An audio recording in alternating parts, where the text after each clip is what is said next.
Mga kalingap, Hi mga kalangga! please support Wow Life TV. Thank you. Thank you! You're Mr. Good Vibes.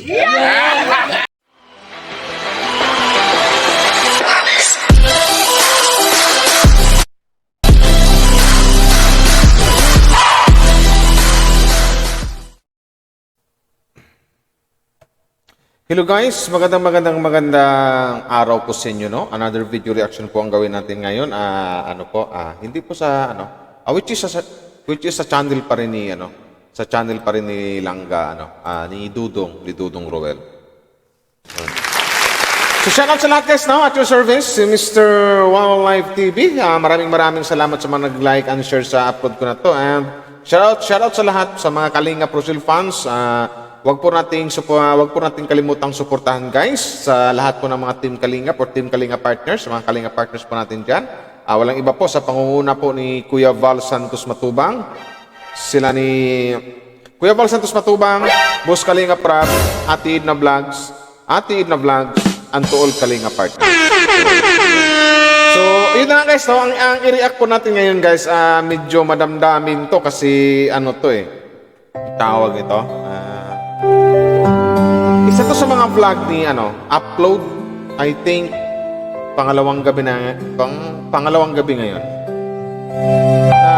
About doon sa beneficiary ni Dudong Roel na si Nanay tapos yung asawa niya na parang kung tingnan natin na parang iba na yung dating talaga sabi nga ni Nanay parang naghihintay na ng Pero ito guys, ang i-react natin So shoutout sa lahat ng mga Kalinga Prosil fans dyan at your service Mr. Wow Life TV. Tara!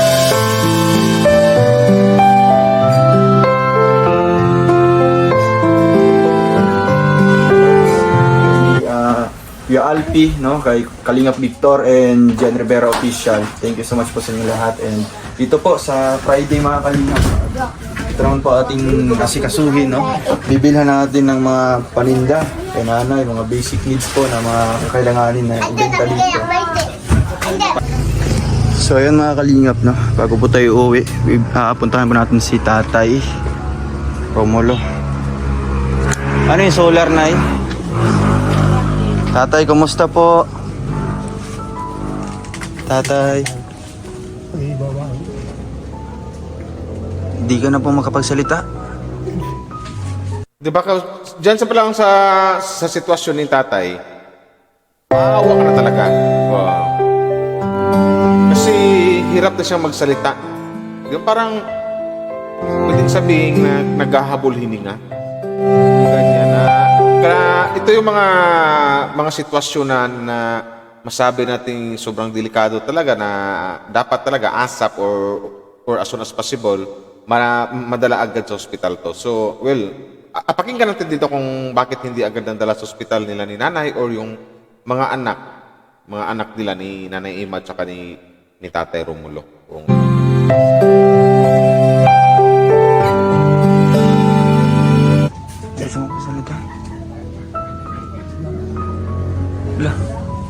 May sasabihin po siya. Parang hindi na lumalabas yung kanyang boses guys na kung may gusto man siyang sabihin.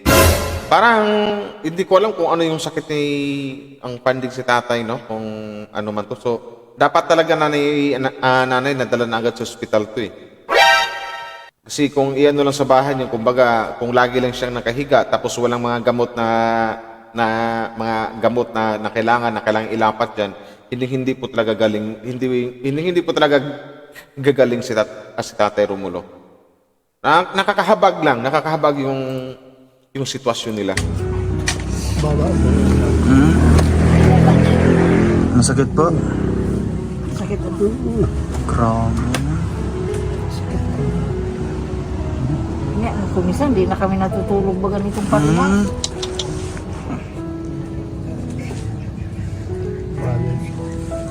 Grabe po.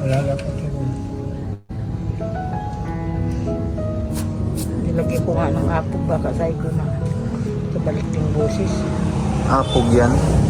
na may kalamansi. Tay, anong naramdaman niyo po ngayon? Masakit po? Hindi malalim. malalim.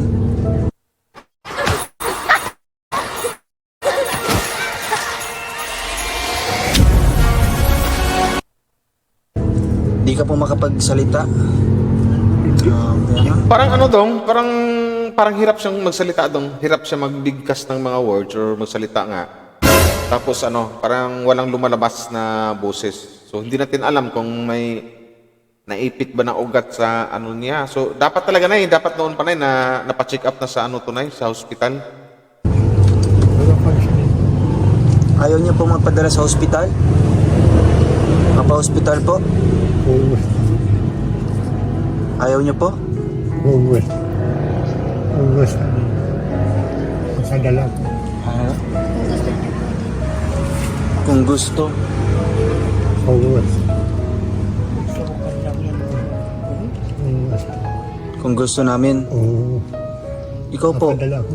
mapadala ka po. Sige po nanay, ano po? Oh. Padala Tama yung ano ni Dudong dito. Tama mo yung po natin sa ospital. mismong si Dudong Ruel nag-alala na rin talaga sa kalagayan ni Tatay Romulo.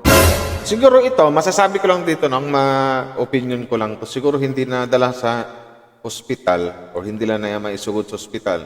Unang rason dyan, siguro sa kahirapan ng buhay or sa kakulangan ng ano or sabihin natin financial problem. Sa akin lang yun, siguro hindi na dala. Pero ngayon nga, buti na lang at nabisita ni Dudong si Tatay Romulo at nalaman na yung mga ganyang sitwasyon na hirap. Sobrang hirap at saka delikado.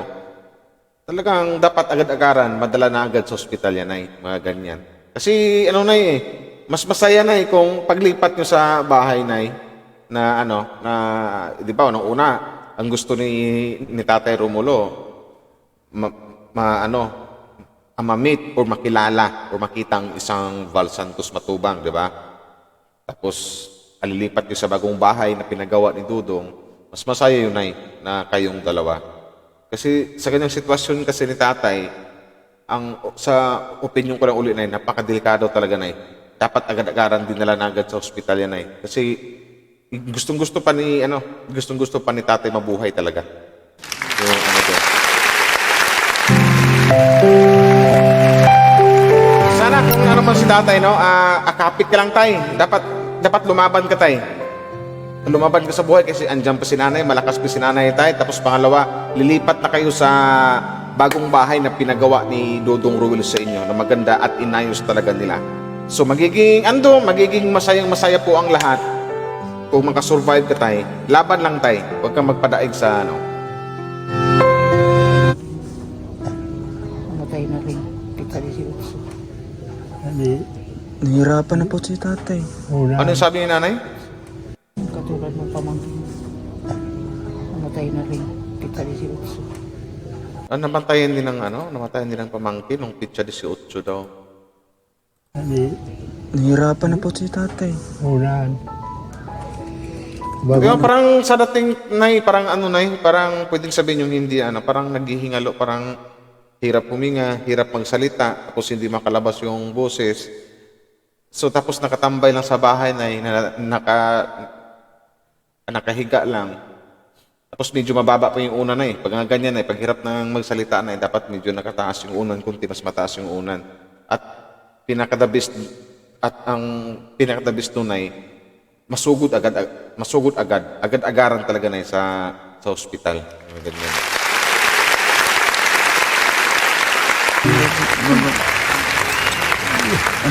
Ipadala po natin sa ospital po. Ayaw niyo po? Tuturukan nga yan. Natakot si nanay na baka pagdating doon sa ospital kasi may mga pangyayaring ganyan kasi mayroong mga senaryong ganyan na pag sa ospital, pag alam na medyo naghihingalo na, parang mayroon na lang ituturok daw yung mga narinig ko lang, ituturok na yung doktor para hindi na daw mahirapan. So, isa rin to sa mga ikinatakot ni nanay na baka nga daw turukan. Alam niyo na kung anong ibig sabihin nun. Ano mo naman dito Ayaw niyo po? Tuturukan nga yan. Tuturukan talaga yan. Mamamatay yan. Hindi ako. O, di ba?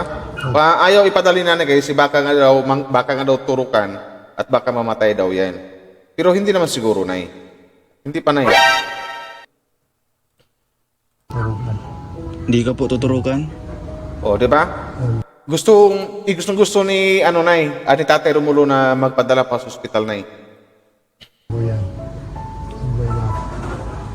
Ako ba? Gusto mo mapa-hospital po, tatay? Oo. Nay, ano po? Ano po? Dala po natin. Huwag ka namang dalawang isip, Nay, habang andyan si Dudong Ruel, Nay, oh. Laging nasa likod nyo, Nay, laging nakaatang sa inyo, Nay, laging nakatulong sa inyo, Nay. Isugod nyo po agad sa hospital, Nay. Dapat nagtawag na kayo agad ng ambulansya, Nay, Nay, kasi ambulansya.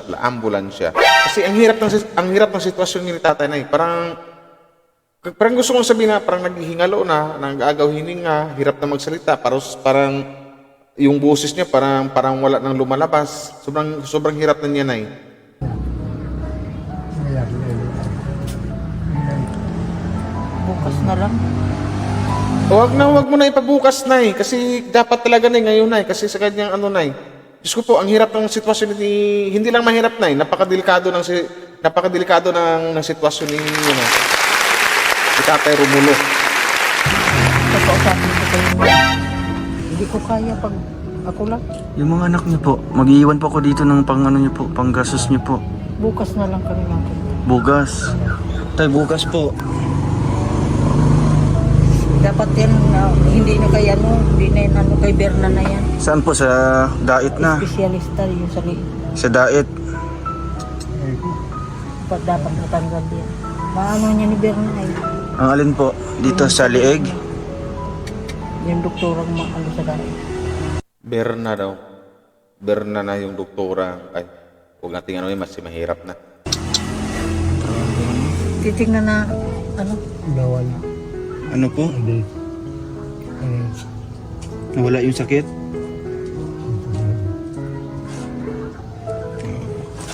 Tuturukan ka po na. Hindi man po siguro, nanay. ako lang. At Para yung po. Yung pamangkin namin, nung namatay na naman. Takas pa daw yun, itinubukan. Hindi na. Nagkaroon ng phobia si nanay nito, yung ganyan. Kasi yung pamangkin nga daw niya, medyo malakas pa, dinala sa ospital, tinurukan daw. So, ito siguro ang isang rason kung bakit parang ayaw ipadala ni nanay si tatay sa ospital. Ito yun.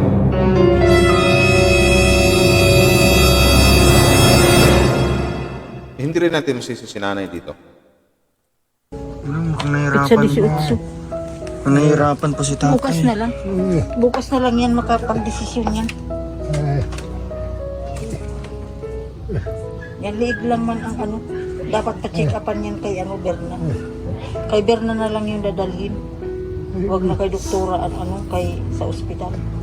Doon na sa mga espesyalista na sa doktor na i-ano nyo na kung mayroon yung doktor na kasi hindi naman mawala sa atin yan na mawalan ka na. Kung may doktor man kayo nakakilala na wala kang tiwala, so maghanap kayo ng ibang hospital na mapagdalahan ka tatay kasi talagang emergency talaga yung katayuan ngayon ni Tatay Romulo. Hindi po pwede yung bukas na lang, sa sunod na lang ito, hindi po pwede na yun kasi hirap na po talaga ang isang Tatay Romulo sa kanyang sitwasyon. Yun lang yun. Gusto niyang magpadala sa ospital talaga. Buti at nakausap pa ni Dudong Ruel. Nahirapan po siyang huminga. O tama, mismong si Dudong Ruel, nakakapagsabi na rin na nahihirapan na si tatay huminga. Di ba napakadelikado na nanay?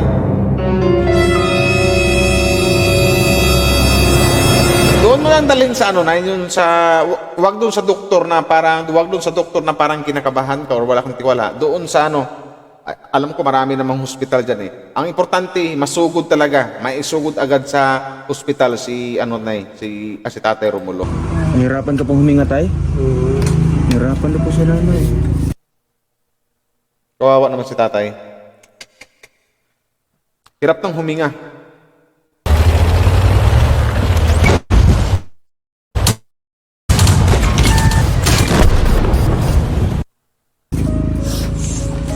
Ito lang kaya pag nasakit ito, nahihirapan siya maghinga. Hindi ko kaya pag ako lang. Si kuya po, yung anak niyo. May mga anak ka namang malaki na mga lalaki na. So dapat din talaga na kasi sa ganyang sa ganyang sitwasyon ng asawa mo na hindi po gagaling sa bahay lang yan na nakahiga lang. Tapos hirap huminga, hirap makapagsalita. Sabi nga ni Dudong Ruel na parang hirap na huminga. May mga anak ni lalaki na dapat dinala nyo na agad sa ospital na Yun lang talaga ang sagutan na wala nang iba. Yun lang po ang bukod tanging solusyon doon ang mandala sa ospital. Huwag kayong matakot doon sa baka turukan, baka maano. Doon nyo po dalhin doon huwag nyo dalhin doon sa doktor na wala kayong tiwala. Yun lang. Marami namang hospital dyan Yung inopera sa kanya na parang nabukang si Aba. Nandyan. Nandiyan nga. Ano mo? Sa bagsak ba? Kaligas. Ay. Gusto niya mo pa hospital. Gusto mo po mapa-hospital, nanay. Tatay. Ambulance. Matawag po ng ambulansya. Nay, ano po? Sige po, huwag kayo mag-alala sa Sige na, habang dapat agad-agaran na madala agad sa ospital si no. Pero alam ko naman nung itong pag-react ko ngayon siguro ba this time baka nasa ospital na si Tatay Romulo. So ito na nga lang, ulitin ko lang sa inyo na parang dalawang isip si nanay or ayaw dahil sa ospital kasi ando na parang nagkaroon ng phobia na yung sinasabi niya yung kanyang pamangkin na parang daw patinurukan kaya kahit malakas patinurukan tapos nawala na lang daw bigla or sabihin natin sumakabilang buhay.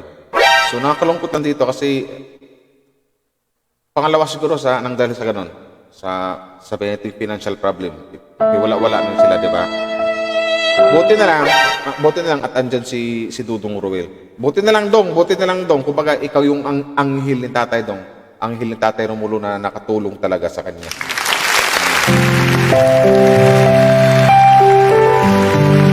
Kasi nga, may mga tutulong naman po. Tulong si mama mo. Sige. Gusto mo padala ni tatay sa ospital po. Nahirapan po si tatay, mga kalingap. Dali niyo na lang po sa ospital po, tay. Saan ospital po? Sa dait. Sa Dait na. Doon na sa dait yan. Saan po? Sa provincial? Sa provincial po? Oo, nahirapan si tatay. Nahirapan po kayong huminga, tay? Masakit po, masakit? Sabi.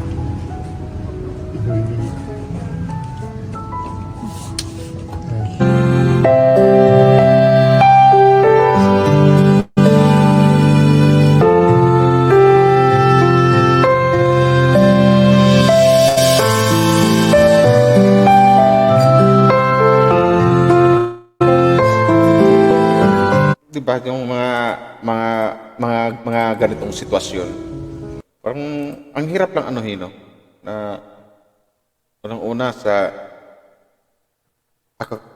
tawag dito kakulangan sa buhay, kakulangan sa budget, sa pera, tapos nasundan pa ng nagkaroon ng phobia si nanay doon sa doon sa sinasabi niyang doktor. Parang parang masasabi natin dito lang iba, kaawa-awa talaga yung sitwasyon nila.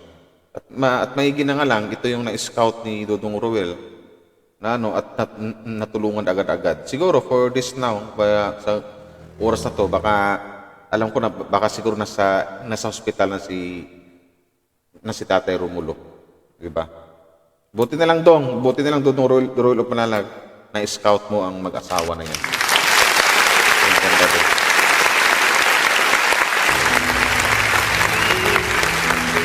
Kasama po kayo sa anak niyo. O kaya sa apo mo. Sama niyo po para may kasama po kayo. Yan po. Araw-araw na lang. Ganyan po kayo araw-araw, tay. Grabe. Wala nang... Ano po? Hirap si tatay huminga. Yung pag ganun niya, hirap pagsalita, hirap huminga. So, dapat ay hindi mo na pinatagalan ay pinahospital na talaga yan ay. Kasi may mga anak na makilalaki dyan na maaaring magbuhat o mag-alalay po sa inyo.